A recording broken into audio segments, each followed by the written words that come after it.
Hey guys, it's Stephanie Graham's Sewpreneur and Sewpreneur.com, but also on YouTube, Sewing Memories. Thank you to everybody that helped me reach my goal of 1,000 subscribers on YouTube. Now we just have to get those watch time in before I can be monetized over there, which is, the next goal, right? All right, so if you are an aspiring or new or struggling sewing memory, like sewing keepsake business owner, go to sewpreneur.com, get on the newsletter. That's where I share all kinds of tips and resources and all the things relating to sewing keepsakes. So this video though, I'm going to go over the poems that a lot of individuals, especially my students, are interested in. And I hear the struggle of them saying that they don't have an embroidery machine right now. How can they get a poem on a bear? Some individuals purchase patches already made, but it's cutting into their cost of creating a bear and things like that. So one of the things that I like to do is address the problem and offer a solution. And it's up to each student, creator, to come up with the solution that works best for them in their business. And so I'm going to share with you one of the tips that I share to my private students. And if you're interested in the classes, they do launch again January 2024, which is like really soon. I do accept payment plans, and I do limit the number of students per quarter. So if this is something you're interested in, get on the newsletter at sewpreneur.com. The link will be on top of this video. Wherever you see this video and you see sewpreneur.com, that is the newsletter. So get on there, and I will, you'll be the first to know of all the different launches and things like that. So how can you get a poem on a bear? Well, there are different ways, and I have those different ways. Sorry, I have to tap my screen because it keeps fading on me here.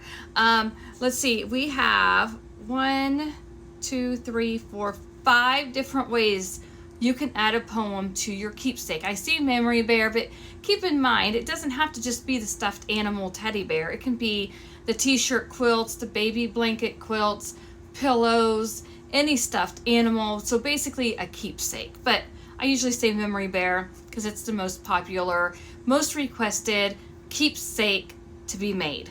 All right, so here are 5 different ways, all right? You can directly use your machine, your embroidery machine, to embroider on the actual teddy bear itself. So when you're cutting out the pieces, and say you're using, pretend, this is the hack, by the way. This is the ladybug front belly of the bear we talked about last week. If you don't know what I'm talking about, go to sewpreneur.com, get on the newsletter, follow me on YouTube at Sewing Memories. You'll know what I'm talking about. So typically, the normal Memory Bear pattern has 2 belly parts, right? The left and the right. Well, I just make one, so this is a flat belly on the Memory Bear, right? You can actually take this piece, go ahead and cut it out, put it in your 4x4, 5x, whatever hoop you've got. I have a 4x4 PES embroidery machine, just a simple single needle. You can take your fabric, draw where you want, use tailor's chalk, draw on the fabric where you want the poem, put it in the hoop and all the things. If you need a tutorial, you need to be at my YouTube channel for the tutorial. Anyways, you can directly embroider the poem on that yourself. So that's number 1. Number 2, you can make or purchase an iron-on poem patch. Number 3, you can buy or make a sew-on poem patch. There's 2 different kinds of patches. One that you can iron on, and because it has the adhesive on the back, and the other is just where you sew it on the Memory Bear wherever you want, belly, arm, leg, the sole of the foot, it doesn't matter, wherever the customer wants it. Number 4 would be to use sublimation. I have a basic HP inkjet printer, and I use special sublimation paper, and I print that, and I just iron the poem onto the bear. That's the fourth idea. And the fifth one that works very well is using your vinyl cutting machine. I have a basic Brother cutting machine, and I've had it for years and years now.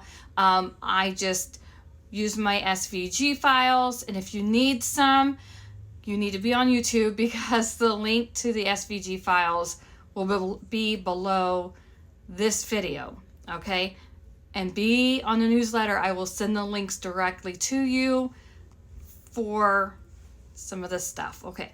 But so you've got your heat transfer vinyl, you've got your printer for sublimation, you've got a sew on patch, you have an iron on patch, and you can embroider directly on there. But number 6 is the bonus, and I think a lot of us forget about hand embroidery.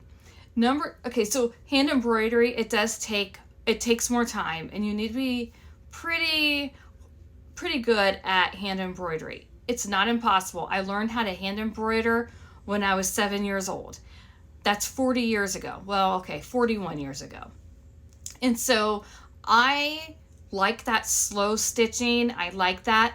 My customers, some of them do like the old-fashioned look that the hand embroidery brings, and I think that that's starting to gain in popularity again. So just be sure to have some working examples of the way you want to embroider on the keepsakes for your customers.